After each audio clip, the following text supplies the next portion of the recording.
بسم اللہ الرحمن الرحیم۔ آخری جو حدیثیں پڑھے ہیں وہ کہاں تک تھیں، آپ کو یاد ہے؟ یعنی کون سا باب چل رہا تھا؟ یعنی کون سے باب میں کون سے سبق میں تھے ہم لوگ؟ کچھ بتا سکتے ہیں آپ لوگ؟ جی بتائیے۔ نماز عقیدہ پڑھ رہے ہیں؟ نہیں، حدیث پڑھ رہا ہوں، پہلے حدیث پڑھ لیں گے۔ حدیث کا کون سا درس چل رہا تھا، یاد ہے آپ لوگوں کو؟ نکاح کا معنی۔ ہاں، نکاح میں پہلے نکاح کے بعد کیا ہوتا؟ پہلے دن نکاح ہوتا، دوسرے دن کیا ہوتا پوچھا؟ ولیمہ۔ ہاں دیکھے، بوڑھے لوگ پہلے جواب دے رہے ہیں۔ منور ہوئی بولے کہ میں جواب دیا، میں بوڑھا کہہ کے بولتے ہیں منور ہوئی۔ شباب ہے آپ بھی، ماشاء اللہ، بارک اللہ، الحمدللہ۔ جی الحمدللہ۔ تو ولیمے کا بیان چل رہا ہے۔ تو ولیمے کے بیان میں کتنے دن تک ولیمہ کیا جا سکتا ہے، ایک ٹاپک پڑھے ہم، اس کے بعد سے پھر ہم کو پڑھنا ہے کتنے دن تک ولیمہ کیا جا سکتا ہے۔ اس سے پہلے جو حدیث پڑھے تھے اس کے بارے میں کچھ بتا سکیں گے آپ لوگ؟ یہ جو حدیث نظر آ رہی ہے آپ لوگوں کو، یعنی پہلے دن ولیمہ حق ہے، دوسرے دن ولیمہ سنت ہے، اور تیسرے دن شہرت ہے۔ اور جو شہرت طلبی کے لیے اس طرح کا کام کرتا ہے تو اللہ تعالیٰ اس کو اس کی ریاکاری کی سزا دیتا ہے۔ ہاں، تو اللہ تعالیٰ اس کو اس کی سزا دیتا ہے۔ تو یہ حدیث پڑھے تھے، تو اس میں اس حدیث کا اس حدیث میں اس کا کیا حکم تھا پتہ؟ یعنی صحیح ہے حدیث یا ضعیف ہے، کیا ہے اس سلسلے میں؟ کچھ پڑھے تھے اس سلسلے میں ہم لوگ؟ یعنی اگر یہ حدیث کو ہم دیکھیں گے تو معلوم ہو رہا کہ جو ہے اگر کوئی کنٹینیو کرتا ہے یعنی پہلے دن، دوسرے دن، تیسرے دن، تو تیسرے دن کرتا ہے تو کیا وعید میں آئے گا یا پھر درست ہے؟ تیسرے دن بھی کر سکتے ہیں سر، لیکن حدیث میں کیا ہے آپ پر؟ حدیث میں تو تیسرے دن ریا کا ہے نا۔ ہاں تو پھر اچھا، ریا کا مطلب وہ پھر شرک میں آ جاتا۔ تو کیسا کر سکیں گے، نہیں کر سکیں گے، وہ سوال ہے۔ تو مطلب وہ کیا مطلب وہ اسراف نہیں ہونا چاہیے، اگر ایسا رہا تو کر سکتے ہیں۔ ان حدیث میں تو ہے کہ جو ہے نہیں کر سکتے بول کر، یعنی وعید ہے، وعید وہی ریاکاری کے لیے بول کے ہے نا۔ تو اگر ریاکاری نہیں ہے اس میں، مطلب اسراف نہیں ہے۔ اچھا، لیکن حدیث کی روشنی میں تو جو ہے تیسرے دن ایسا ہے، تیسرے دن کرنا ریاکاری ہے بول کے بول سمعہ ہے، بات بالکل درست ہے۔ میں آپ نے کیا مخلی کی اس کی دلیل میں وہ بات بتانا چاہ رہا ہوں۔ اچھا ماشاء اللہ، جزاک اللہ۔ کامل کی وجہ سے نہیں صحیح ہے، میں دوسری چیز بھی جی جزاک اللہ خیر۔ میں ایک اور چیز پوچھنا چاہ رہا تھا اسی کے اندر، کیونکہ آخری درس میں ہم لوگ پڑھے تفصیل سے کہ یہ حدیث دراصل جو ہے ضعیف ہے، اس کی اسناد کیا ہے؟ ضعیف ہے۔ کیوں یہ حدیث پر عمل نہیں کر سکتے آپ؟ ہاں، اس حدیث میں امام ترمذی نے جو روایت کیا ہے زیاد بن عبداللہ البکائی کے سے روایت کیا ہے، اور وہ عطا بن صائب سے،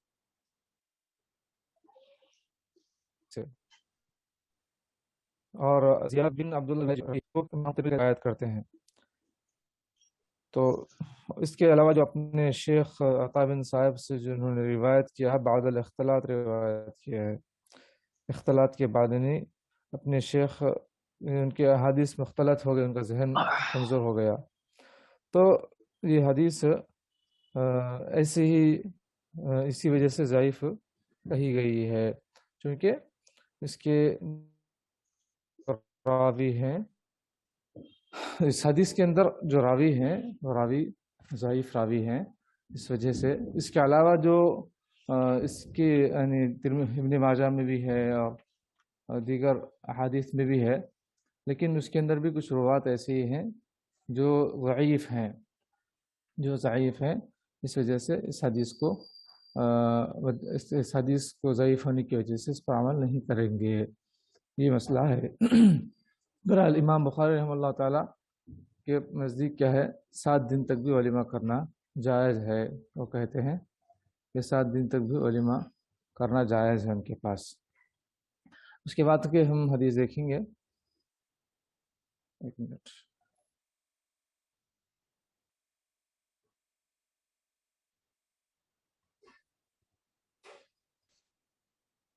ہاں یہ حدیث پڑھیے، یہ حدیث پڑھیے کوئی۔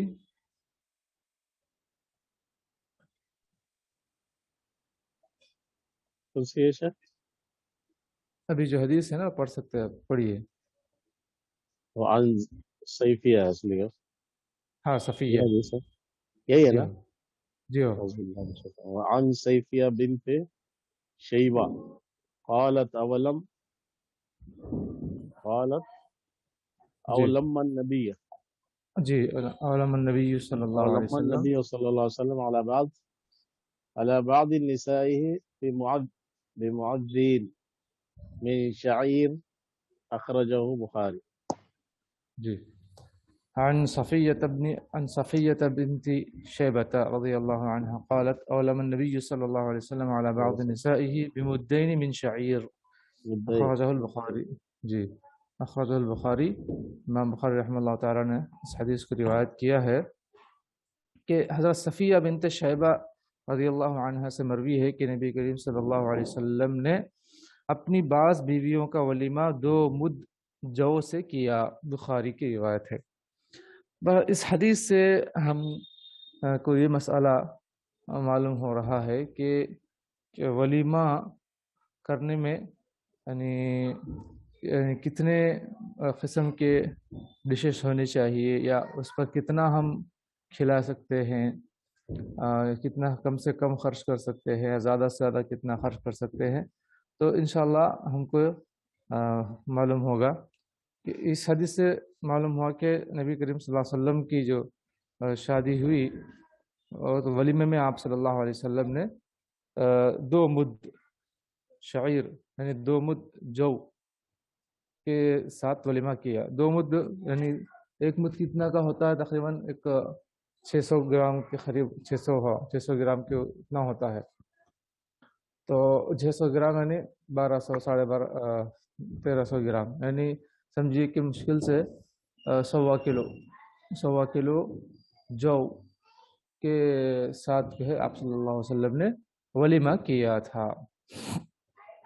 تو اسے پتہ چلا کہ کتنا جو ہے کتنی کم مقدار تھی۔ تو معلوم ہوا کہ مختلف شادیوں کی صورت میں ضروری نہیں کہ ولیمہ ایک ہی جیسا ہو۔ اگر انسان جو ہے اپنی 1 سے 4 شادیاں کر رہا ہے تو پہلا ولیمہ جیسے کیا تھا دھوم دھام سے اور اچھے طریقے سے خوب پیسہ خرچ کر کے خوب کھلا، تو ایسا کرنا ضروری نہیں ہے۔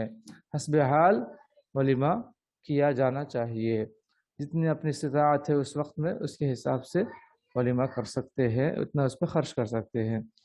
کیونکہ آپ صلی اللہ علیہ وسلم نے ولیمے میں اپنی ایک شادی میں بکری بھی ذبح کی تھی، اور ایک شادی میں ستو اور کھجور کو بھی کے ذریعے سے بھی ولیمہ کیا تھا، لوگوں کو کھلایا تھا ستو اور کھجور۔ اور یہاں پر ام سلمہ رضی اللہ عنہا کی شادی ہو رہی ہے، یہ ان سے آپ صلی اللہ علیہ وسلم کا نکاح ہوا تھا۔ تو ام سلمہ رضی اللہ عنہا کے ولیمے میں صرف 2 مد جو پر اکتفا فرمایا۔ صحابیہ جس کے ساتھ آپ صلی اللہ علیہ وسلم کا نکاح ہوا تھا وہ ام سلمہ رضی اللہ عنہا تھی۔ ابو سلمہ کا جو انتقال ہوا تو اس کے بعد ان سے آپ صلی اللہ علیہ وسلم سے نکاح ہوا تھا۔ ان کو ایک بیٹا بھی تھا۔ تو عمر بن سلمہ کے نام سے رضی اللہ عنہ. تو اس صحابیہ کے بارے میں آتا ہے کہ جب ان کا انتقال، ان کے شوہر کا انتقال ہوا، عدت میں تھی، اس کے بعد پھر جو ہے پریشان تھی، بس اللہ تعالیٰ سے دعا کرتی تھی، اللہم اجرنی فی مصیبتی واخلف لی خیرا منہا انا للہ و انا الیہ راجعون. ایسا اللہ تعالیٰ سے دعا کرتی تھی کہ اللہ تعالیٰ اس سے بہتر ہمیں عطا فرمائے. اس دعا کے اندر ہے اللہم اجرنی فی مصیبتی، اللہ اس مصیبت میں ہمیں اجر دے، یہ مجھے اجر دے اور اس سے بہتر عطا فرما، واخلف لی خیرا منہا. تب وہ یہ سوچتی تھی کہ جو ہے اب میں تو دعا پڑھ رہی ہوں، لیکن ابو سلمہ جو اتنے پیارے شوہر تھے، ان سے بہتر کون ملے گا مجھے. تو یہی جو ہے دعا کر رہی تھی. اللہ کے نبی صلی اللہ علیہ وسلم نے ام سلمہ رضی اللہ عنہ کے پاس نکاح کا پیغام بھیجا. تو بہت خوش ہوئی اور بولی کہ یقیناً اللہ تعالیٰ نے دعا قبول فرمائی کہ نبی صلی اللہ علیہ وسلم ابو سلمہ سے بھی جو ہے زیادہ بہتر ہیں. تو یہ مصیبت سے جو چھٹکارا پانے کے لیے انہوں نے جو اللہ تعالیٰ سے دعا کی، تو اللہ تعالیٰ نے نبی صلی اللہ علیہ وسلم کو آپ کے نکاح کے لیے قبول کر لیا. تو یہ وہ صحابیہ ہیں. تو ان کے ساتھ آپ صلی اللہ علیہ وسلم نے نکاح کیا تھا. تو صفیہ بنت شیبہ اس حدیث کی جو راویہ ہیں، ان کے سلسلے میں ان کا نام کیا ہے؟ صفیہ بنت شیبہ ہے. شیبہ ان کے والد کا نام ہے اور بنو عبدالدار قبیلے سے ہیں. اور ایک قول یہ ہے کہ انہوں نے نبی صلی اللہ علیہ وسلم کو دیکھا ہے، اسی لیے یہاں پر رضی اللہ عنہا کہا گیا، صحابیہ ہے. اور ایک قول کے مطابق یہ ہے کہ ان کی روایت ثابت نہیں ہے، ان کی رویت ثابت نہیں ہے، یعنی مطلب نہیں دیکھا ہے. بعض علماء کہتے ہیں ان کے بارے میں کہ انہوں نے دیکھا ہے، بعض کہتے ہیں کہ نہیں دیکھا ہے. لیکن ابن سعد اپنے طبقات کی کتاب میں، جو بہت بڑے جو ہے عالم ہیں، تو انہوں نے بڑے دعوے سے کہا کہ یہ تابعیہ ہیں، یہ تابعیہ ہیں، انہوں نے نبی صلی اللہ علیہ وسلم کو نہیں دیکھا، صحابیہ نہیں ہے. بہرحال علماء کے درمیان یہ اختلاف ہے، یہ صحابیہ ہیں یا پھر یہ تابعی ہیں. تو یہ حدیث سے ہمیں معلوم ہوا کہ نبی کریم صلی اللہ علیہ وسلم کا نکاح کا ولیمہ کبھی جو ہے اچھے دھوم دھام سے بھی ہوا، بکری ذبح کر کے ہوا، اور کبھی جو ہے کم سے کم خرچ میں بھی ولیمہ ہوا. تو جو لوگ یعنی ہمارے معاشرے میں نکاح کرنا چاہتے ہیں اور اس سے پاک دامنی اختیار کرنا چاہتے ہیں، تو ان کے لیے زیادہ مشکل نہیں ہے، چاہے وہ یعنی لڑکے والوں کے لیے بھی ہو یا پھر لڑکی والوں کے لیے بھی ہو. زیادہ خرچ خود ہم نے اپنے اوپر جو ہے لازم کر لیا ہے کہ شادی کرنا ہے تو اتنا سونا دینا ہے، یا شادی کرنا ہے تو اتنا مطلب اتنے لاکھ ہونا ہے، اتنے لوگوں کو بلانا ہے، فنکشن ہال لینا ہے، اور اس میں مختلف ڈشز رکھنا ہے. تو یعنی کئی لاکھ کا خرچہ خود ہم اپنے اوپر ڈال لیتے ہیں. لیکن شریعت میں کہیں بھی یہ ضروری نہیں ہے کہ اتنے مہنگی شادیاں کریں اور قرض کے بوجھ میں آ جائیں اور مصیبت اور پریشانی کی زندگی گزاریں.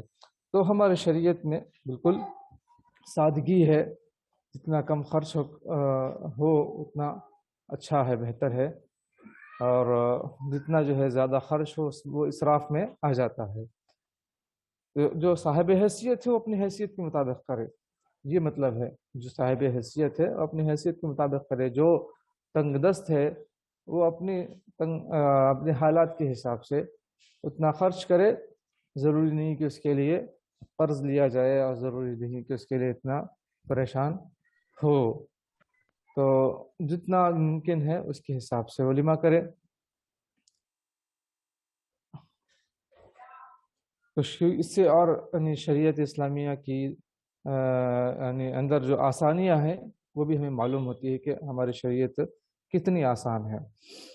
تو ہمیں چاہیے کہ اس حدیث کو مد نظر رکھتے ہوئے شادی بیاہ کے موقع پر ہم اپنے خواہشات کو چھوڑ کر ہم سہولت اور آسانی دیکھیں تو بہت ممکن ہے کہ شادیاں آسان ہوں گی اور شادیوں میں کم خرچ ہوگا، فضول خرچی نہیں ہوگی اور ہر ایک کی مطلب آسانی سے شادی ہو سکتی ہے۔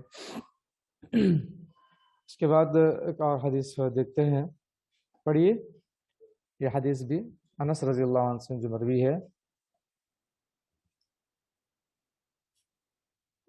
پڑھیے عمران بھائی، عمر بھائی اور کون کون ہے؟ ماشاء اللہ منور بھائی تو پڑھ رہے ہیں، وہی دوسروں کو موقع دیں گے وہ۔ جی ہو ہاں جی ہو مولانا، صحیح۔ اسکرین چینج کرے مولانا۔ ہاں ہاں میں دیکھ رہا تھا آپ ہے نہیں ہیں۔ نہیں نہیں،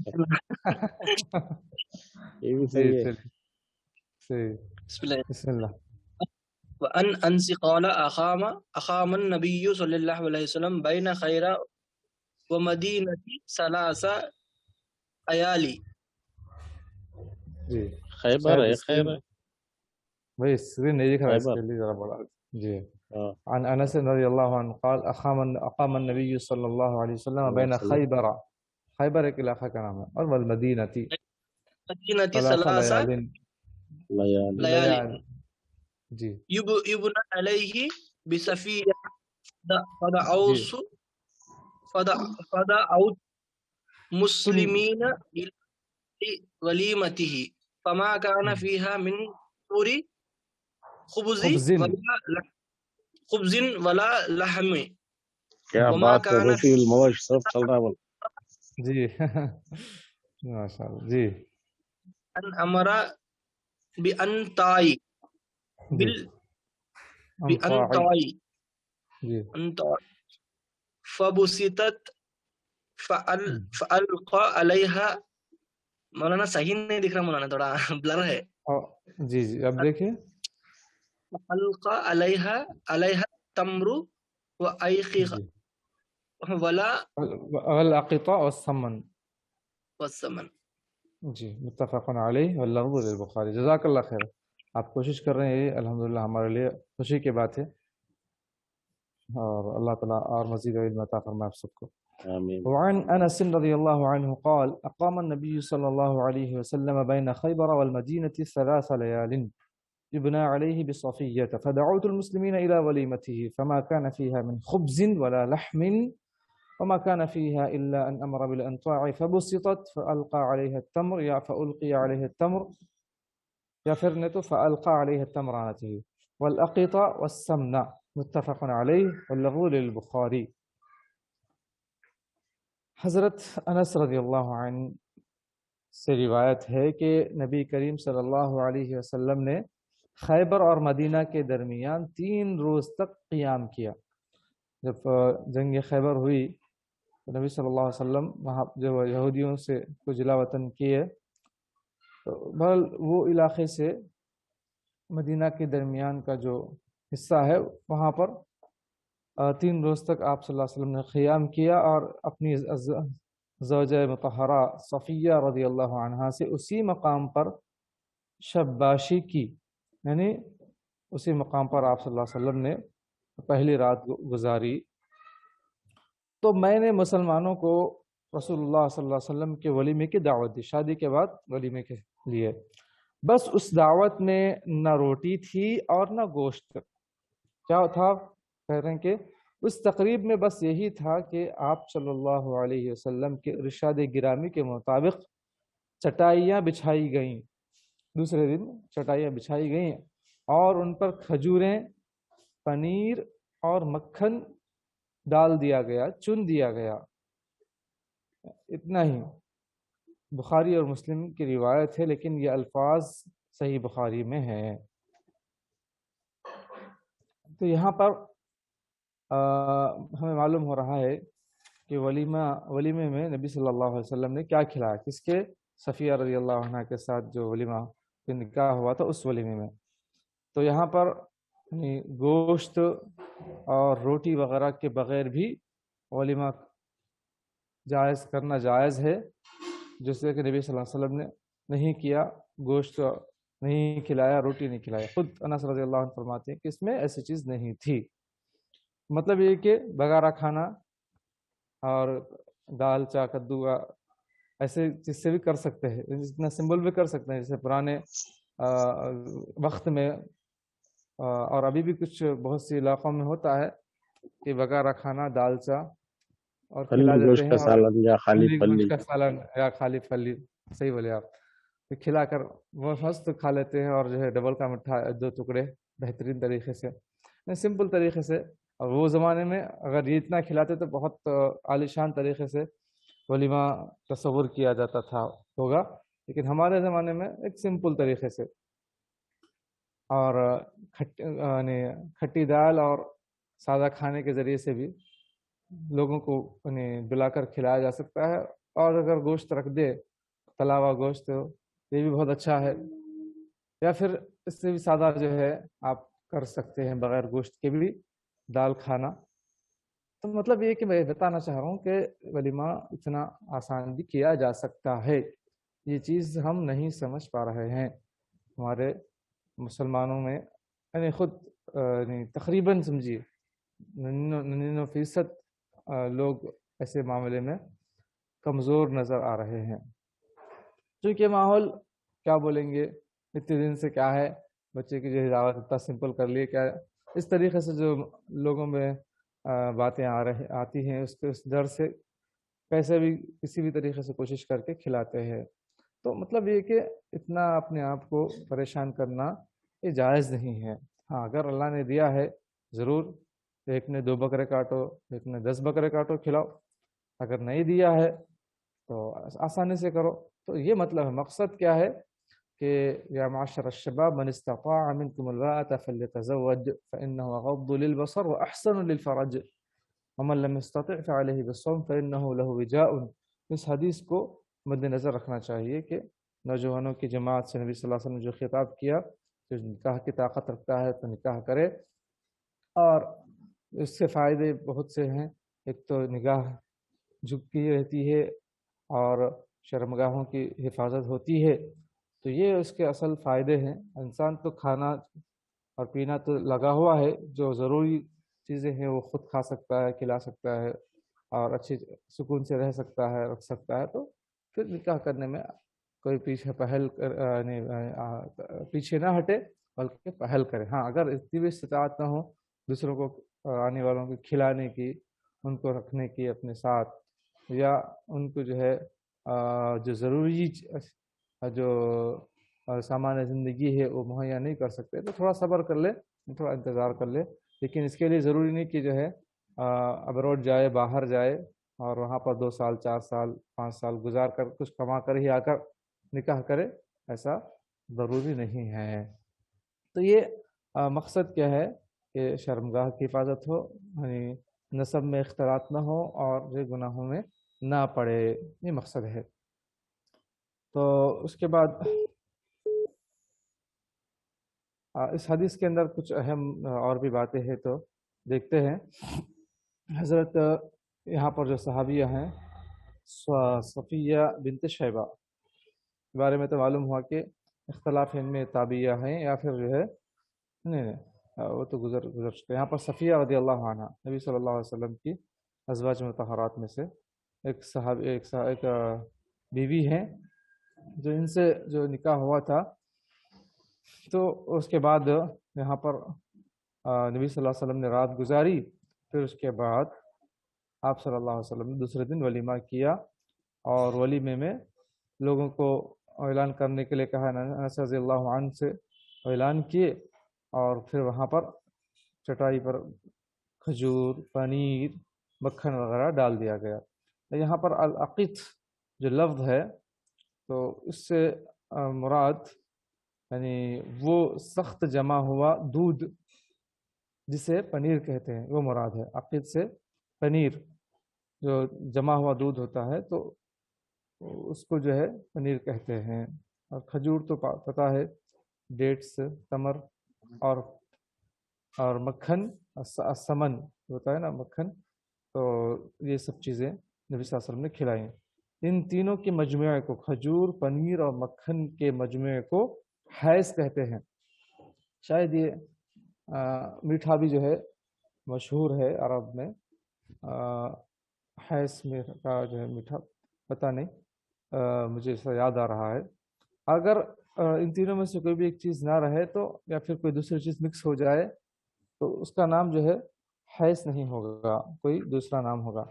اسی لیے کبھی جو ہے آپ صلی اللہ علیہ وسلم اس میں جو ہے، جیسے ابو داؤد ترمذی کی روایت میں ہے کہ ولیمے میں ستو اور کھجور سے جیسے کھلائے ایک مرتبہ، ستو اور کھجور لوگوں کو کھلائے، تو اگر ان میں سے کسی ایک چیز میں کوئی دوسری چیز ملا لی، ستو وغیرہ، تو وہ حیث نہیں رہتا بلکہ وہ دوسری چیز بن جاتی ہے. پتہ چلا کہ کھجور پنیر وغیرہ سے بھی جو ہے ولیمہ کر سکتے ہیں، جیسے عام طور پر جو نکاح کے موقع پر بانٹتے ہیں کھجور وغیرہ، مطلب اسی یعنی اتنا بھی جو ہے کافی ہو سکتا ہے. بہرحال اس حدیث سے معلوم ہوا کہ دوران سفر شادی کرنا جائز ہے. اگر کوئی سفر کے حالت میں بھی ہے تو وہاں پر بھی نکاح کر سکتا ہے. تو سب رشتہ داروں کا اس میں شامل ہونا لازم نہیں ہے. ہمارے پاس کیا ہے، ان کو نہیں بلائے، ان کو نہیں بلائے، پڑوس کو نہیں بلائے، فلاں کو نہیں بلائے، اور خاص کر جا کر رخصہ نہیں دیے تو بڑی جو ہے مصیبت ہو جاتی، لڑائیاں جھگڑے ہو جاتے. اچھا ہمارے کو نہیں بلائے، ہم بھی تو کئی کو بلاتے، تو ایسی بات آ جاتی. کیا منور بھائی صحیح بول رہا ہوں؟ ہاں، ہمارے کو بھول جاتے، تمہارے کو بلاتے. کیا ہم لوگ سمجھتے نہیں سمجھتے ایسا؟ کیا عمران بھائی؟ یا پھر نہیں آج کل زمانہ مطلب سدھر گیا، نہیں بلائے تو نہیں چلتا؟ نہیں سدھرتا ہے، آج بھی ہے. آج بھی ہے، صحیح ہے، اللہ رحم کرے. تو بہرحال آج چونکہ ایک ماحول ایسا کریٹ کر دیا گیا ہے، ایسا بنا دیا گیا ہے کہ اچھے اچھے لوگ بھی، دیندار لوگ بھی جو ہے ایسے چیزوں میں جو ہے پڑ گئے ہیں. اللہ تعالیٰ اس سے تمام کو محفوظ رکھے، ہدایت عطا فرمائے. آمین. تو اس میں کیا ہے، اختلافات، لڑائیاں، جھگڑے، فلاں فلاں فلاں ہو رہے ہیں. دیکھو رشتوں میں جو ہے اللہ دراڑیں سمجھ آ رہی ہے. جی. تو اتنا مطلب آسان بھی کر سکتے ہیں. نیز اس سے ثابت ہوا کہ ولیمے میں ایک سے زائد کھانے کی اشیاء بھی رکھنا جائز ہے، البتہ اس میں اسراف سے بہر صورت اجتناب ضروری ہے. تو ہم اب کھانا بھی کھلا سکتے ہیں، میٹھا بھی رکھ سکتے ہیں، اور بھی جو ہے بریانی کے علاوہ اور بھی جو ہے ڈشز رکھ سکتے ہیں اگر اللہ نے دیا ہے. لیکن حد سے زیادہ رکھیں گے تو مشکل ہے، کھانے والا کیا کھائے گا اور جو ہے کیا مطلب جو ہے چھوڑے گا، ایسا مسئلہ رہا تو تھوڑا مشکل ہے. تو اسراف سے بچنا چاہیے. اب ہمارے پاس کیا ہے، بڑے بڑے جو ہے جو پیسے والوں کے شادیاں میں جو ہے یہ سب چیزیں ہوتی ہیں. بہرحال اللہ نے دیا ہے تو بہت زیادہ خرچ کر کے دکھاوا کرنا درست نہیں ہے، بلکہ ضرورت کے حساب سے ضرور خرچ کرے. اس کے علاوہ ان پیسوں کو جو مستحق ہیں ان کو دیں تو زیادہ بہتر ہوگا. ایک رات میں 50 لاکھ 1 کروڑ لٹانا یہ جو ہے مناسب نہیں ہے، بلکہ اس کو جو ہے جتنا یعنی مہمان کے حساب سے اس پر خرچ کریں، پھر اس کے حساب سے اس کے بعد اگر اللہ نے جو ہے توفیق دی ہے تو اور بھی اپنے کاموں میں استعمال کریں اور لوگوں پر بھی خرچ کریں. ایک ہی رات میں لوٹانے سے بہتر ہے کہ اس کے بعد کے آنے والے دنوں میں لوگوں کی ضرورتوں کو پوری کرنے میں اس کو لٹائیں. تو یہ ہے الحمدللہ ایک حدیث سے ہمیں اس بات کا پتہ چلا. اس کے بعد کی روایت پڑھتے ہیں. تو اب ایک مسئلہ یہ ہے، سمجھ لیں کہ جو ہے اب آپ کو دعوت آئی ہے، لیکن دو لوگ آپ کو رشتہ ایک ہی دن کی دعوت دیے، ایک ہی ٹائم کی دعوت دیے، دو لوگوں کی طرف سے آپ کو بلاوا آیا ہے کہ ہمارے ولیمے میں آئیے. وہ بولتے کہ ہمارے ولیمے میں آئیے. اب کنفیوز ہو جاتے کہ جانا تو کس کے ولیمے میں جانا. ہوتا نہیں ہوتا عمران بھائی؟ ہوتا کیا نہیں مولانا، ہوا؟ ہاں، ہوتا مولانا. خالہ کے بیٹے کی شادی میں بھی جانا ہے، ماموں کی بیٹی کی شادی میں بھی جانے کا ہے، یا پھر جو ہے پڑوس کی شادی میں جانے کا ہے تو ادھر بازو کے 2 گلیوں کے بعد کے لوگوں کی طرف سے بھی دعوت آئی ہے.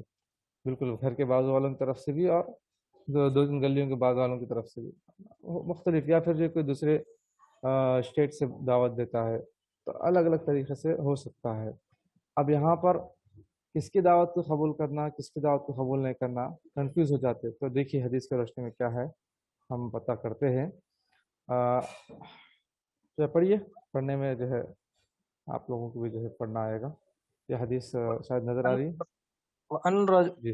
رجل من أصحاب نبي صلى الله عليه وسلم قال إذا أجتمع داعيان فأجب أقربهما بابا فإن سبق أحدهما فأجب الذي سبق رواه أبو داود وسنده ضعيف۔ ہاں، اب یہاں پر حدیث جزاک اللہ خیر پڑھے۔ عن رجل من أصحاب النبي صلى الله عليه وسلم قال إذا اجتمع داعيان فأجب أقربهما بابا فإن سبق أحدهما فأجب الذي سبق رواه أبو داود وسنده ضعيف۔ یہ حدیث کی سند ضعیف ہے، جس کو امام ابو داؤد رحمہ اللہ تعالی نے روایت کیا ہے۔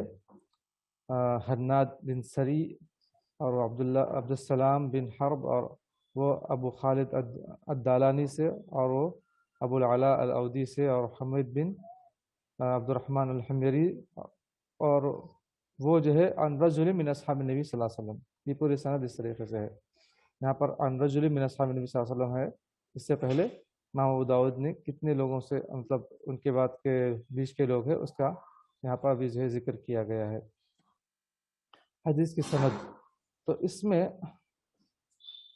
عبد السلام بن حرب جو راوی ہیں، اگرچہ کہ وہ ثقہ راوی ہیں، لیکن وہ منکر حدیث ان کے بھی ہیں، یعنی مناکیر ہے ان کے، اور ابن سعد نے ان کو ضعیف قرار دیا ہے۔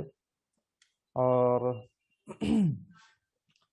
جو ہے اور بھی جو ہے اس طریقے کے ابو خالد الدالانی، یہ یزید بن عبد الرحمن الاسدی الکوفی ہیں۔ تقریب میں کہا گیا کہ صدوق یخطئ کثیرا وکان یدلس۔ ہر راوی کے بارے میں جو ہے علماء کرام نے پوری تحقیق کر کے ایک خلاصے کے طور پر پیش کیا ہے۔ امام ابن حجر نے، امام ذہبی نے کہا صدوق ہے، لیکن بہت زیادہ غلطیاں کرتے ہیں اور تدلیس بھی کرتے ہیں، یعنی عن سے روایت کرتے ہیں۔ ابن حبان کہتے ہیں کہ ان سے احتجاج جائز نہیں ہے۔ بہرحال اس طریقے کے یعنی حدیثوں کے اندر کون سی حدیث کو ضعیف کہتے ہیں، کون سی حدیث کو صحیح کہتے ہیں، تو اس کی کیا وجوہات ہے وہ بتانا چاہ رہا ہوں آپ کو۔ تو اس کے اندر جو راوی ہیں ان کے بارے میں جو بعد کے آنے والے علماء کرام تحقیق کر کے بتاتے ہیں کہ اس راوی کا کیا حکم ہے، اس کو ان کی حدیث کو لے سکتے ہیں یا نہیں لے سکتے ہیں۔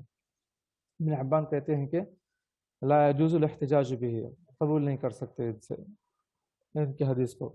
اور اسی طریقے سے ابن عدی کہتے ہیں کہ حدیثہ لین، ان کے حدیث میں لین ہے، یعنی سب جو ہے ضعیف حدیث کی اقسام ہیں۔ اور یہاں پر ظاہر حدیث سے معلوم ہوتا ہے کہ حدیث صحابی پر موقوف ہے، وہ صحابی پر یہاں پر جن کا نام بھی نہیں لیا گیا کون سے صحابی ہے۔ بہرحال یہ حدیث موقوف ہے، حال اس سند میں ضعف ہے کیونکہ دو روات ہے، وہ ضعیف راوی ہے۔ اب حدیث کیا ہے وہ دیکھتے ہیں پہلے، کہ ایک نبی صلی اللہ علیہ وسلم کے صحابہ میں سے ایک صحابی سے مروی ہے کہ نبی کریم صلی اللہ علیہ وسلم نے فرمایا کہ جب دو آدمیوں نے دعوت طعام دی، اذا اجتمع داعیان فاجب اقربہما بابا، جب دو داعیوں میں سے کسی نے دعوت دی تو کس کی دعوت کو قبول کریں؟ جس کا گھر زیادہ قریب ہے یا جس کا دروازہ زیادہ قریب ہے۔ اذا اجتمع داعیان فاجب اقربہما بابا، جب دو آدمیوں نے دعوت دی کھانے کی تو جس کا دروازہ متصل اور قریب ہو اس کی دعوت قبول کرے، یعنی جس کا گھر زیادہ قریب ہے اپنے گھر سے ان دونوں میں تو اس کی دعوت کو قبول کرے۔ اور ان میں سے جو پہلے دعوت دے، یعنی دونوں بھی جو ہے دعوت دی ہے آپ کو، تو اب ہم دیکھنا ہے کہ پہلے کون دعوت دی ہے، تو جو پہلے دعوت دے اس کی دعوت کو قبول کر لو۔ یہ حدیث ہے اس کو امام ابو داؤد نے روایت کیا ہے، لیکن اس کی سند ضعیف ہے۔ ابھی اس کے بارے میں جو بتایا گیا تھا اس میں کچھ روایت ہیں، اس کی وجہ سے وہ ضعیف ہے۔ بہرحال اس سے ہم یہ بھی جو ہے سمجھ سکتے ہیں کہ جبکہ ضعیف حدیث ہے، لیکن مطلب ایک معنی ہم کو یہ سمجھ میں آتا ہے کہ جو زیادہ مطلب آپ سے قریب ہے رشتے میں، پڑوس میں، اس کو قبول کرنا چاہیے، گرچہ کہ ضعیف حدیث ہے، لیکن مطلب ہم کو یہ بھی جو ہے صحیح نظر آ رہا ہے کہ اگر ایسا مسئلہ آ جائے تو ہم اس سے حدیث سے جو ہے تھوڑے سے ہم جو ہے یعنی اس میں مسئلے کو سمجھ سکتے ہیں، جو رشتے ناطے میں زیادہ قریب ہیں یا جو جس کا گھر زیادہ قریب ہمارے گھر سے قریب ہے، جو زیادہ قریبی پڑوسی ہے، ہاں، تو یا پھر جو ہے ان میں سے جس نے پہلے دعوت دی اس کی دعوت کو قبول کر لے، اس کو مد نظر رکھتے ہوئے اس پر عمل کر سکتے ہیں۔ اس سے ہمارے سوال کا جواب اس میں مل سکتا ہے۔ تو یہ ایک مسئلہ رہا۔ اس کے بعد یہاں پر اب ولیمے کی دعوت میں چلے گئے، دعوت میں جانے کے بعد اب کیا ہوتا، وہاں پر ہمارے عمران بھائی دعوت میں چلے آتے نا، تو دعوت میں جانے کے بعد کیا کرتے؟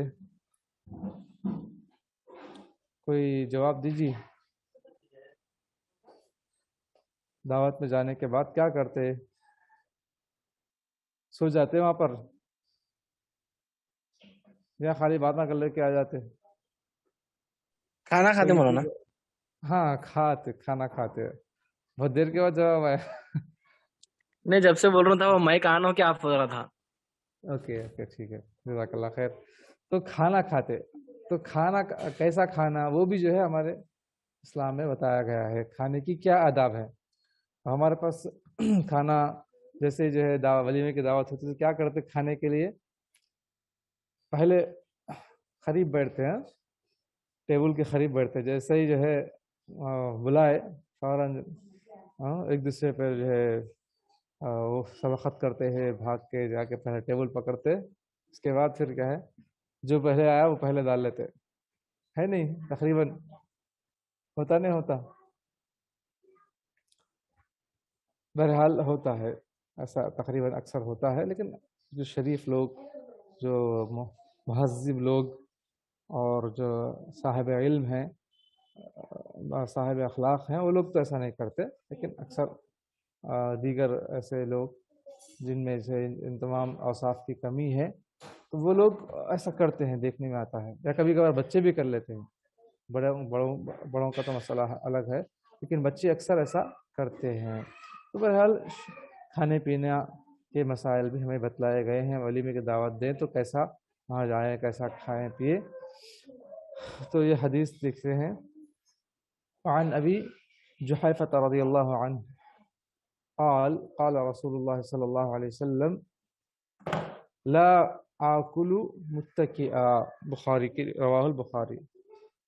ابو جحیفہ صحابی ہیں، ابو جحیفہ کہتے ہیں رضی اللہ عنہ کہ رسول اللہ صلی اللہ علیہ وسلم نے فرمایا کہ میں ٹیک لگا کر نہیں کھاتا، بخاری کی روایت ہے۔ کیا فرما رہے کہ میں ٹیک لگا کر نہیں کھاتا۔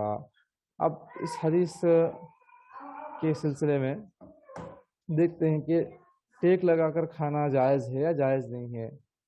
تو اس حدیث سے معلوم ہو رہا کہ بخاری کی روایت ہے، ٹیک لگا کر نہیں کھانا چاہیے، ٹیک لگا کر نہیں کھانا چاہیے، کیونکہ کراہیت الاتقاء عند الاکل، کہ کھاتے وقت میں ہاتھوں کو پیچھے کر کے اس طریقے سے سستی کاہلی کے ساتھ کھانا یہ درست نہیں ہے، کراہیت ہے۔ وَأَنَّ الاتقاء عند الاکل ليس من صفات الصالحین، کھاتے پیتے وقت میں ایسا مطلب ہاتھوں کو پیچھے کر کے ٹیک لگا کر کھانا نیک لوگوں کی صفات میں سے نہیں ہے، چونکہ نبی کریم صلی اللہ علیہ وسلم نے یہ کیوں فرمایا، ایسا کیوں کہ کہا کہ جو ہے ٹیک لگا کر نہیں کھانا چاہیے؟ اس کی وجہ کیا ہے؟ چونکہ ٹیک لگا کر اور پیر کو ایسا پھیلا کر یا اس طریقے سے ہاتھ پیچھے کر کے کھانا دنیا کے متکبرین لوگوں کا شیوا ہے، اور مختلف اقسام کے کھانے کثرت سے کھانے والوں کی یہ عادت ہے۔ جو متکبرین ہیں ان کا یہ طریقہ ہے، ایسا پیچھے ہاتھ ٹیک لگا کے اور ایسا جو ہے کھانے کا قدر نہیں کرتے ہوئے جو کھاتے ہیں نا، تو ان کا طریقہ ہے۔ اسی لیے کراہت اس حدیث سے نبی صلی اللہ علیہ وسلم نے کی ہے کہ مجھے پسند نہیں ہے۔ بہرحال یہاں پر متکئن ٹیک لگانے کی تفسیر میں اختلاف ہے۔ اب ٹیک لگانے میں کرسی پہ بیٹھ کر ایسا ٹیک لگاتے ہیں، کیا اس سے یہ مراد ہے، یا پھر جو ہے پیر جب نیچے بیٹھتے ہیں تو بیٹھنے کے طریقے میں کیا طریقہ ہونا چاہیے، کس طریقے سے منع کیا گیا ہے؟ تو یہ قول کے مطابق ہے کہ چوکڑی مار کر ٹیک لگا کر ہموار زمین پر بیٹھنا، یعنی نیچے زمین پر بیٹھنا، اس سے یہ مراد ہے، یعنی اس طریقے سے ٹیک لگا کر اور جو ہے چوکڑی مار کر بیٹھنا، یہ اس سے مراد یہ ہے۔ اور ایک قول کے مطابق کہ اپنے بائیں ہاتھ سے زمین پر ٹیک لگانا، یعنی لیفٹ ہینڈ کو پیچھے رکھ کر دینا، اس طرح سے بیٹھ کر کھانا، ایک سیدھے ہاتھ سے کھا رہا ہے لیکن جو ہے پیچھے لیفٹ ہینڈ کو ایسا ٹیک لگا کر بیٹھے ہیں، تو یہ جو ہے منع ہے، نبی صلی اللہ علیہ وسلم نے ناپسند کیا، اس سے مراد یہ ہے۔ اور ایک قول کے مطابق اس کی تفسیر یہ ہے کہ اپنے کسی ایک پہلو کے بل جھک جانا، ایک طرف سے جیسے لیٹ کر جیسے ایک طرف جھک جاتے ہیں اور اس کے بعد کھاتے رہتے ہیں، تو یہ اس سے مراد اس طرح کا ٹیک لگانا ہے۔ اور ایک قول یہ ہے کہ کسی طرح مضبوطی سے جم کر بیٹھ جانا، مضبوطی سے جم کر بیٹھ جانا۔ بہرحال مختلف اقوال ہیں۔ خطابی رحمہ اللہ تعالیٰ کا قول یہ ہے کہ عوام تو متکئن اسے سمجھتے ہیں کہ کھانے والا اپنے کسی ایک پہلو کے بل بیٹھ جائے، یہ امام خطابی رحمہ اللہ تعالیٰ کہتے ہیں۔ حالانکہ ایسا نہیں ہے، بلکہ صحیح یہی ہے کہ اس سے مراد ہموار زمین پر، یعنی نیچے زمین پر مضبوطی سے ٹیک لگا کر بیٹھ جانا مراد ہے، یعنی نیچے جیسے ہم لوگ بیٹھ کر گوتکے پہ ایسا پیچھے ٹیک لگا کر کھاتے ہیں، تو یہ یعنی اس سے مراد یہی ہے۔ تو مطلب یہ کہ کھاتے پیتے اس طرح کا یعنی جم کر پیچھے ٹیک لگا کر کھانا درست نہیں ہے۔ اور کراہت اس لیے کی گئی کہ تکبر کا اس کے اندر شائبہ پایا جاتا ہے، اور متکبرین کی ساتھ مشابہت اس کے اندر ہو رہی ہے، تو اس وجہ سے نبی صلی اللہ علیہ وسلم نے ناپسند کیا ہے۔ لَآكُلُ مُتَّكِئًا، اور اکثر و بیشتر یعنی کھانے پینے کے مسائل میں اس کا خیال نہیں ہوتا، جیسے چاہے بیٹھ کر جو ہے تکبرانہ انداز میں کھاتے پیتے ہیں، اس سے بہرحال بچنا چاہیے، کراہت ہے۔ اور اس کے بعد کھانے کے مسائل میں ایک اور مسئلہ ہے کہ کس کا نام لے کر کھانا شروع کریں، اور کھانا کون سے ہاتھ سے کھائیں، اور کھانا پلیٹ میں کہاں سے کھائیں، یہ ایک مسئلہ اب آ رہا ہے۔ حدیث کی روشنی میں ہم دیکھتے ہیں، کوئی پڑھیے حدیث، یہ حدیث پڑھیے۔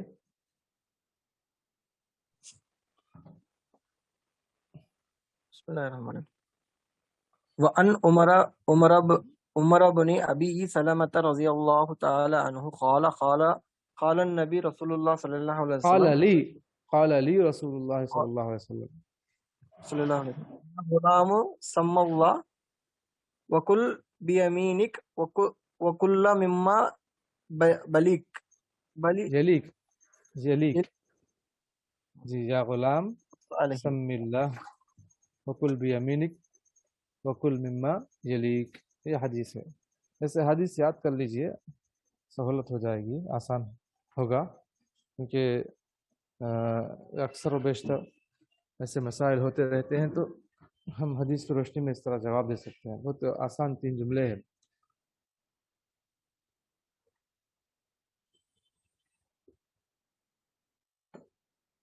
عمر ابن ابی سلمہ رضی اللہ عنہ کہتے ہیں کہ رسول اللہ صلی اللہ علیہ وسلم نے مجھ سے کہا، اے بچے، یا غلام، غلام کا مطلب بچے، سم اللہ، اللہ کا نام لے کر کھانا شروع کرو.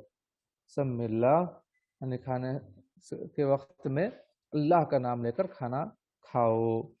وکل بیمینک اور سیدھے ہاتھ سے کھاؤ یعنی رائٹ ہینڈ سے کھانا کھاؤ. اکثر بچے لیفٹ ہینڈ سے کھاتے ہیں، لیفٹ ہینڈ سے پکڑ کر پیتے ہیں اور اللہ کا نام بھول جاتے ہیں. تو نبی صلی اللہ علیہ وسلم نے تربیت کی ہے اپنے جو ہے یہ عمر ابن ابی سلمہ کون ہیں؟ جو ام سلمہ رضی اللہ عنہ کے بیٹے ہیں، جو نبی صلی اللہ علیہ وسلم نے ان کی تربیت کی. نکاح کے بعد نبی صلی اللہ علیہ وسلم کے پاس ہی رہتے تھے. تو نبی صلی اللہ علیہ وسلم نے ان کی تربیت کرتے ہوئے کہا کہ اللہ کا نام لے کر کھانا شروع کرو اور اپنے سیدھے ہاتھ سے کھاؤ اور اپنے سامنے سے کھاؤ. اپنے سامنے سے کھاؤ. بخاری مسلم کی روایت ہے. تو اس سے معلوم ہوا کہ کھانا ہمیشہ بسم اللہ پڑھ کر دائیں ہاتھ سے اور اپنے سامنے سے کھانا چاہیے. البتہ اگر کھانے کی چیزیں مختلف ہیں یعنی ایک سے زائد ہیں، مختلف ڈشز ہیں، تو دل پسند چیز جہاں ہو اس کو اٹھا سکتے ہیں، اس کو وہاں سے لے سکتے ہیں، جیسا کہ دوسری احادیث سے یہ ثابت ہوتا ہے.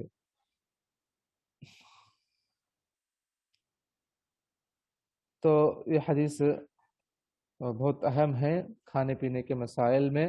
جب بھی کھائیں کوئی بھی چیز، چاہے گھر میں ہو، چاہے دعوتوں میں ہو، چاہے باہر ہو، یا پھر جو ہے کوئی چیز پیے، تو ہمیشہ اللہ تعالیٰ کا نام لے کر شروع کریں. بسم اللہ پڑھنا نہ بھولیں، کیونکہ جہاں بسم اللہ پڑھنا بھول جاتے ہیں تو شیطان وہ غذا کھاتا ہے، یعنی اس کی جو ہے طاقت شیطان لے لیتا ہے. تو جس گھر میں اگر بسم اللہ پڑھ کر داخل ہوتے ہیں اور کمروں میں اور بسم اللہ پڑھ کر کھانا کھاتے ہیں، تو شیطان کہتا ہے کہ یہاں پر نہ کھانا ہے نہ یہاں پر سونے کی جگہ ہے. لا مبیت ولا عشاء، یہاں پر نہ کھانا تم کو ملے گا اور نہ ہی تمہیں یہاں پر رہنے کی جگہ ہے، سونے کی جگہ ہے. یہاں سے نکل جاؤ، کیونکہ جہاں اللہ تعالیٰ کا نام لیا جاتا ہے شیطان وہاں سے بھاگ جاتا ہے. تو کھاتے وقت، سوتے وقت اور ہر اچھے کام میں بسم اللہ پڑھنا چاہیے، ورنہ وہ بے برکتی والا کام ہو جاتا ہے. یعنی جو بھی کام بسم اللہ سے شروع نہ کیا جائے فہو ابتر، اس طرح کا جملہ ہے حدیث میں کہ وہ بے برکتی کا سبب ہے، وہاں بے برکتی ہوتی ہے. تو کھانے سے پہلے بسم اللہ پڑھیں اور اپنے سامنے سے کھائیں، یعنی دوسروں کا پاس ایک پلیٹ میں کھا رہے ہیں، ایک تھالی میں کھا رہے ہیں 3-4 لوگ مل کر، تو ہمارے سامنے جو رکھا ہوا ہے اس کو لے کر کھاؤ. دوسروں کے سامنے جو گوشت ہے، جو دوسروں کے سامنے جو چیز ہے اس کو اٹھا کر کھانا یہ درست نہیں ہے. البتہ مختلف ڈشز ہیں، الگ الگ جو ہے کٹوروں میں ہے، الگ الگ پلیٹس میں ہے، تو اس کو وہاں سے اٹھا کر لینا اور اپنے حساب سے ڈال کر پھر رکھ لینا یہ درست ہے. لیکن اپنے پلیٹ کے اندر 3-4 لوگ بیٹھ کر کھا رہے ہیں تو ایک تھالے میں، ایسی صورت میں خود اپنے سامنے سے کھانا چاہیے. دوسروں کے سامنے کا اٹھا کر کھانا یہ بے ادبی ہے، درست نہیں ہے. اب اس کے بعد ایک دوسری حدیث پڑھیں گے کہ کھانا کہاں سے کھانا چاہیے اپنے پلیٹ میں اور کہاں سے نہیں کھانا چاہیے. ایک مسئلہ آ رہا ہے. پڑھیے ایک حدیث بھی عبداللہ بن عباس رضی اللہ عنہ کی، ابن عباس رضی اللہ عنہ کا حدیث.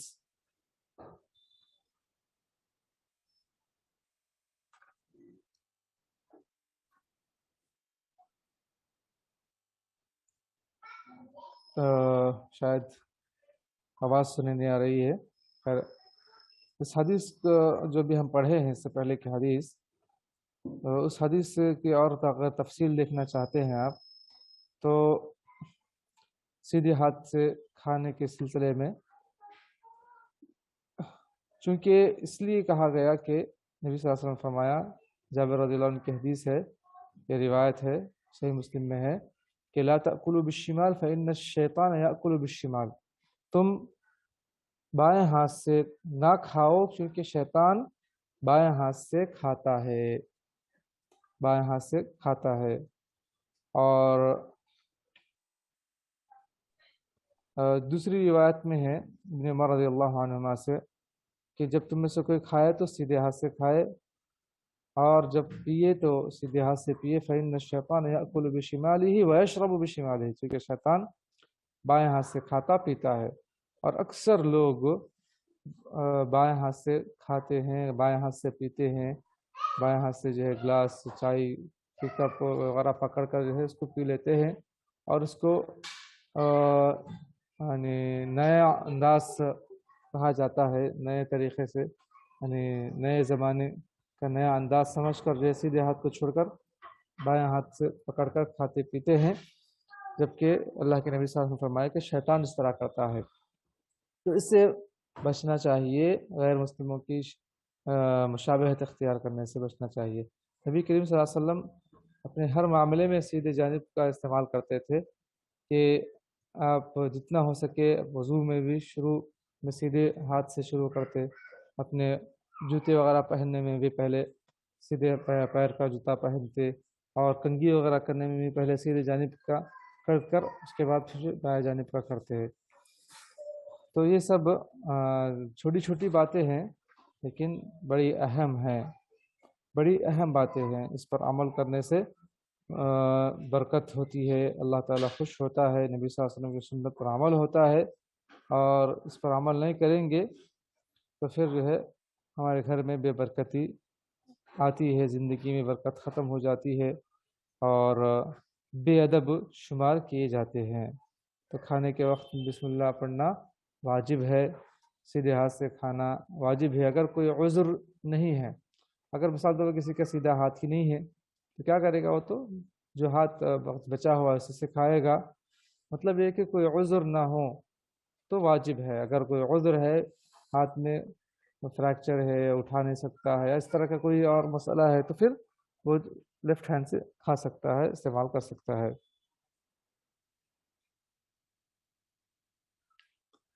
اور اس کے بعد کی حدیث دیکھتے ہیں ابن عباس رضی اللہ عنہما سے کہ نبی کریم صلی اللہ علیہ وسلم نے فرمایا کے پاس ان النبی صلی اللہ علیہ وسلم اتا بقصعۃ من سرید، سرید کا ایک بڑا پیالہ پیش کیا گیا آپ کی خدمت میں، سرید سے بھرا ہوا ایک بڑا پیالہ پیش کیا گیا۔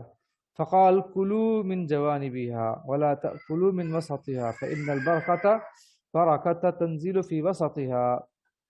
فرمایا، ہدایت دی آپ صلی اللہ علیہ وسلم نے کہ پیالے کے کناروں سے کھاؤ، یعنی جب کھانا ہے بیچ میں بوٹیاں رکھی ہوئی ہے اور بیچ میں جو اچھا سا کھانا رکھا ہوا ہے جمع ہوا، پہلے وہاں بیچ سے مت اٹھاؤ، بلکہ اپنے جو سائڈ سے پلیٹ کے اندر ہے کونے کونے سے کھاؤ، اور درمیان سے نہ کھاؤ، اس لیے کہ برکت کا نزول درمیان میں ہوتا ہے۔ برکت کا نزول کھانے کے پلیٹ کے درمیان میں ہوتا ہے۔ اس حدیث کو چاروں نے روایت کیا، اور لفظ نسائی کے ہیں، اور اس کی سند صحیح ہے، یہ صحیح حدیث ہے۔ یہاں پر قصعتن کہتے ہیں بڑے پیالے کو، فرید کہتے ہیں کہ چورا کی ہوئی روٹی پر گوشت اور اس کا شوربہ ڈال کر اس کو ملا دینا سرید کہلاتا ہے، یعنی روٹی ہے چور کر جو ہے پلیٹ میں ڈال دی گئی ہے، اور اس میں جو شوربہ ہے گوشت کا، وہ شوربہ ڈال دیا گیا ہے، اور پھر گوشت کے ٹکڑے اس میں ڈال دیے گئے ہیں۔ تو نبی صلی اللہ علیہ وسلم کو بہت پسند تھا سرید کا کھانا، اور بہت لذیذ اور مزیدار بھی ہوتا ہے۔ تو سرید جو ڈش ہے بہت اچھی ڈش ہے اور صحت بخش بھی ہے۔ تو یہ سرید کا کھانا جب پیش کیا گیا تو اس وقت آپ صلی اللہ علیہ وسلم نے یہ نصیحت کی، یہ ہدایت دی کہ کھانا تم کھا رہے ہو تو بیچ سے مت کھاؤ، بلکہ پہلے اطراف سے اٹھاؤ، اس کے بعد پھر بیچ کا کھا سکتے ہو، چونکہ بیچ سے پہلے تم اٹھا لو گے تو جو برکت بیچ میں جو اترنے والی ہے وہ برکت نہیں اترے گی۔ اچھا، اس کے بعد اب کھانے میں ایک مسئلہ یہ بھی ہے کہ اللہ کے نبی صلی اللہ علیہ وسلم کی ہدایت ہے کہ عیب نہیں لگانا چاہیے کھانے میں عیب نہیں نکالنا چاہیے. جب آپ گئے کھانے کو دعوت کو تو جو بھی ماحضر ہے کھا لیں پی لیں اور اس میں نکتہ چینی نہ کریں. بہت بہت بہت خرچ کرے مگر کیا ہے ٹیسٹ نہیں تھا, اچھا نہیں پکایا, ہاں اس میں نمک کم تھا, اس میں جو ہے شکر کم تھی, اس میں فلاں فلاں, ایسا جو ہے کھا پی کر جو ہے فل بیکار مار کے یہ سب باتیں کر کے نکلتے. نہ کریں, ایسا نہ کریں. جیسے کہ اللہ کے نبی صلی اللہ علیہ وسلم کی حدیث ہے, عن ابی هريرة رضی اللہ عنہ قال ما عاب رسول اللہ صلی اللہ علیہ وسلم طعاما قط كان اذا اشتهى شيئا اكله وان كرهه تركه متفق علیہ. ابو ہریرہ رضی اللہ عنہ سے مروی ہے کہ رسول اللہ صلی اللہ علیہ وسلم نے کبھی بھی کسی کھانے کو برا نہیں کہا. جب کسی چیز کی خواہش ہوتی تو قبول فرما لیتے یا تناول فرما لیتے, اور اگر ناپسند فرماتے تو چھوڑ دیتے. بخاری مسلم کی روایت ہے. دیکھیں کتنی سیدھی سادی نبی صلی اللہ علیہ وسلم کی زندگی تھی اور کتنی سادگی سے آپ صلی اللہ علیہ وسلم مسئلے کا حل تلاش کر لیتے تھے. تو اس حدیث سے معلوم ہوا کہ کھانے میں عیب نہیں نکالنا چاہیے. اگر طبیعت مائل ہو تو کھا لیا جائے, اور اگر طبائع کے موافق ہو, غذا نہ ہو, کھانا نہ ہو تو چھوڑ دے. کسی کو مچھلی پسند ہوتی ہے, کسی کو پسند نہیں ہوتی, کسی کو کریلا پسند ہوتا ہے, کسی کو پسند نہیں ہوتا, کسی کو بیگن پسند ہوتا ہے, بیگن کا سالن کسی کو پسند نہیں ہوتا, ہاں کسی کو جو ہے گوشت میں بکرے کا گوشت پسند ہے, چکن کا گوشت پسند نہیں, کسی کو یہ پسند ہے. تو ہر ایک کی اپنی اپنی خواہش ہوتی ہے, اپنی اپنی جو ہے غذا ہوتی ہے. تو جو چیز اس کو پسند ہے تو کھا لے, اور جو پسند نہ ہو تو اس کو عیب نہ لگائے. ولیمے کی دعوت دیے مگر جو ہے بغیر گوشت کی, بریانی نہیں ہے, ولیمے کی دعوت دیے مگر بکرا نہیں کاٹے, تو اس طریقے سے نہ کہیں, بلکہ جو بھی ہے کھانا کے لیے حاضر اس کو کھائیں پئیں. یہ ہماری شریعت بتاتی ہے اور ہماری شریعت میں اتنا آسان ہے. اب یہاں پر عیب نکالنے سے کیوں منع کیا گیا ہے؟ کیونکہ جو تم کو دعوت دیا ہے کھلانے کے لیے یا کھانا بنانے والا ہے, اس کی حوصلہ شکنی ہوتی ہے, اس کا دل جو ہے ٹوٹ جاتا ہے, خراب ہو جاتا ہے کہ میں اتنا پیسہ خرچ کرا یا پھر میں اتنی محنت سے پکایا اور کھا کر جو ہے کہتے کہ جو ہے پسند نہیں ہے, تو مہمان نواز پر اچھا اثر نہیں پڑتا. اور ایک دوسری بات یہ بھی ہے کہ جو پکی ہوئی جو نعمت کی ناشکری بھی ہوتی ہے, اس کے اندر جو پکایا گیا ہے, جو خاص کر اس کا اہتمام کیا گیا ہے, اس کے ناشکری ہو رہی ہے. تو دو چیزیں ہیں اس کے اندر, ایک تو پکانے والے کی جو دل شکنی ہو رہی ہے, دوسرا نعمت کی ناشکری ہو رہی ہے. اسی لیے عیب نہ لگائیں اور ایسے کمنٹ پاس نہ کریں, اس سے بچنا چاہیے. خصوصاً گھروں میں بھی ایسا ہو جاتا ہے کبھی کبھار پکانے کرنے کے اندر, تو اس کو ایشو بنا کر لڑائی جھگڑا کرنا, اختلاف کرنا, اور بیوی کو یا پھر ماں کو, بہن کو ایسی ویسی باتیں کہہ دینا, یہ درست نہیں ہے. یہ اللہ کے نبی صلی اللہ علیہ وسلم کا طریقہ نہیں ہے, بلکہ جو ہے تو کھا لے, جو نہ ہو تو اس کو ترک کر دے, چھوڑ دے. دوسری چیز جو آپ کو پسند ہے وہ پکا کر کھائیں. تو یہ جو ہے ہماری شریعت ہے جو ہمیں کسی پر ظلم کرنے سے روکتی ہے. اس کے بعد کی حدیث دیکھیں. وعن جابر رضی اللہ عنہ عن النبی صلی اللہ علیہ وسلم قال لا تأکلوا بالشمال فإن الشیطان یأکل بالشمال رواہ مسلم. اور اس حدیث کو بھی ہم پڑھ لیے تھے سرسری طور پر. جابر رضی اللہ عنہ سے مروی کہ نبی کریم صلی اللہ علیہ وسلم نے روایت کی, فرمایا کہ بائیں ہاتھ سے نہ کھاؤ, اس لیے کہ شیطان بائیں ہاتھ سے کھاتا ہے, اسی لیے اس سے ہم کو بچنا چاہیے. اور اس کے اندر جو ہے غیر مسلموں کی مشابہت بھی ہے اور شیطان کی بھی مشابہت ہے, اور ایک مسلمان اس طرح دوسروں کی مشابہت نہیں کرتا ہے. اور ایک روایت ہے اس باب میں کھانے پینے کے مسائل میں, ولیمے کے اندر, وعن أبي قتادة رضي الله تعالى عنه أن النبي صلى الله عليه وسلم إذا شرب أحدكم أن النبي صلى الله عليه وسلم قال إذا شرب أحدكم فلا يتنفس في الإناء متفق عليه. ولأبي داود عن ابن عباس رضي الله عنه نحوه وزاد أو ينفخ فيه وصححه الترمذي. کھانے پینے کے اندر جو ہے اور ایک اہم مسئلہ ہے کہ ابو قتادہ رضی اللہ عنہ سے روایت ہے کہ نبی کریم صلی اللہ علیہ وسلم نے فرمایا کہ تم میں سے جب کوئی مشروب پی رہا ہو تو برتن میں سانس نہ لے. جب تم میں سے کوئی جو ہے چیز پی رہا ہو، جیسے پانی ہے، جوس ہے یا چائے ہے یا مختلف چیزیں ہیں جو پیتے ہیں، تو اس برتن میں، اس گلاس میں، اس چیز میں سانس نہ چھوڑے. بخاری مسلم کی روایت ہے. اور